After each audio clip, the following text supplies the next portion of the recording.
Hi. So you may have been gardening all day and you think to yourself, oh, my back hurts. Oh, I don't really feel like I want to do any exercise because now I feel sore. Well, what you really need to do is some more exercise. But you want to do beneficial exercise that is going to counterbalance the movements that you were doing when you were gardening. I've just finished an hour in the garden. I've had a shower. I smell gross. So now I'm set and I'm just going to do a few exercises just to help open out my back because I was spending a lot of time bending over and chopping like this. So I'm just going to show you just a few exercises that you can do at the end of the day or once you finish your gardening before you feel like you want to start a Pilates practice. So we're going to just start with the basic cat-cow, but what we're going to do is we're just going to arch the spine first and take a deep breath in through the nose. And then exhale, come back to neutral. And then do that again. So we're just arching the spine to look up, pulling the shoulder blades down the back, and then just coming back to neutral. And again, exhaling and inhaling to neutral. And then we'll round the back, separating the shoulder blades, push towards the heels. Just take some nice deep breaths here. So maybe you're not all the way down. If you want to go all the way back, put the toes together and reach forward. So you can do those a few times and then just come over onto your back. Mommy, Yeah. that would be mean you're not letting me have the Barbie back. Go and get your Barbie back off Bella. I can't. Okay, so once you've done your cat-cow, just put your feet hip distance or a little bit wider and just take your knees side to side. Breathing out as you drop the knees. Inhale to center, out to the side. And then just take a few moments to breathe on each side. So if you're in that twist, just draw your shoulder blades down, palms facing upwards. And just take a deep breath. And then change over to the other side. And of course you can stay there as long as you like, take as long as you want in that stretch. Another really nice one to do is lengthening out one leg. Hug the knee in, give it a few circles around one direction, a few circles around the other direction, and then bring it in and drop it over to the side. Listening for any clicks, breathing out and just turning the head to the side. If you feel like you want to stay here a bit longer, it might be a nice idea just to put a cushion underneath here, underneath your knee, so that you're able to just fully relax. And then you want to obviously do that on the other side. So you can do a few circles of that knee and then take it over with the exhale, being really gentle with your body. And you can reach the arm. I like to do that. I like to reach out to get this stretch across the chest. Also, another thing that I like to do is I like to push on that knee sort of down and then reach across and even sort of draw my own body longer by pulling upwards with the rib cage and downwards with the hip. So you're getting that stretch even more. Okay, another nice exercise to do to loosen out the lower back. If you get any back pain there from the gardening or manual labour, you're just going to do your pelvic curl. So you're going to curl under and then drop down. So do those about 5 times or so. Breathing out to curl. And then curling all the way up to a bridge. Don't overlift.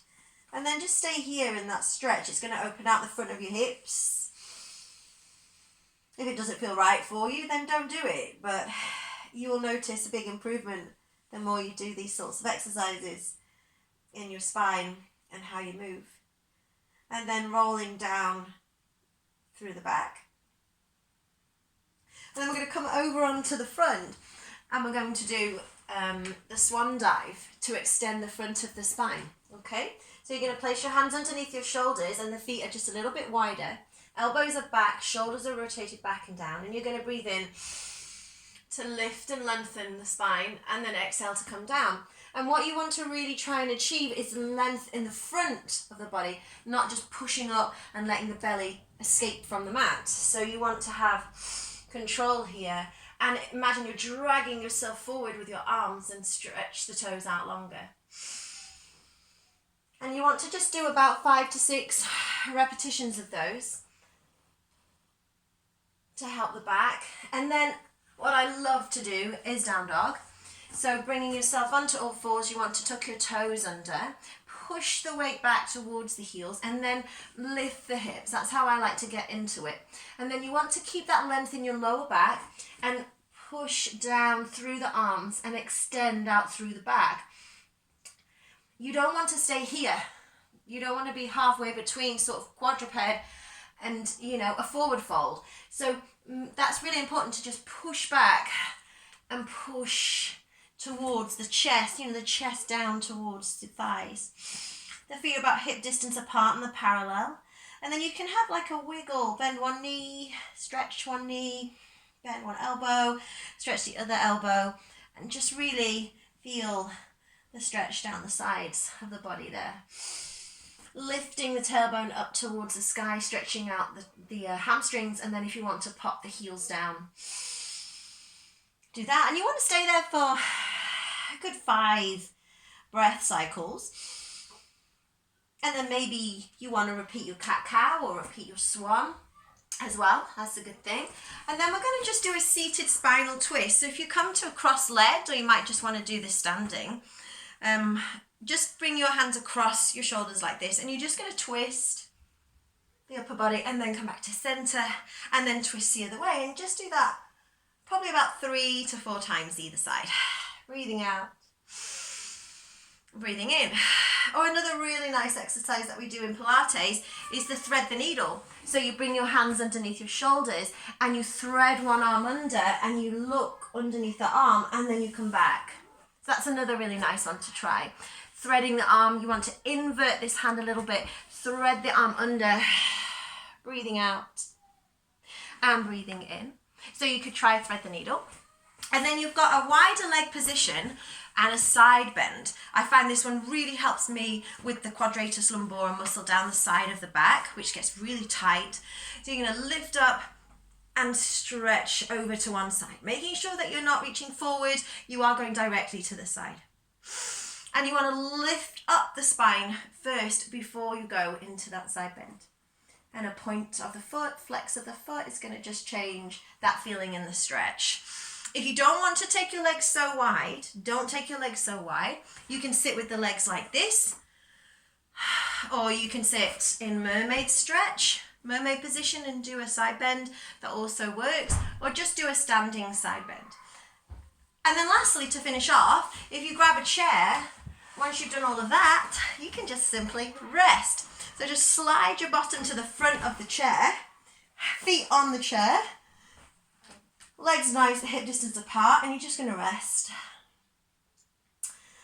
Nice deep breaths in through the nose and out through the mouth. And that's it, and just stay there as long as you want to stay there. So that was just a nice quick little session just to relieve any stress in the back from doing a little bit more gardening than maybe you're used to. Do let me know if you try those. Bye for now.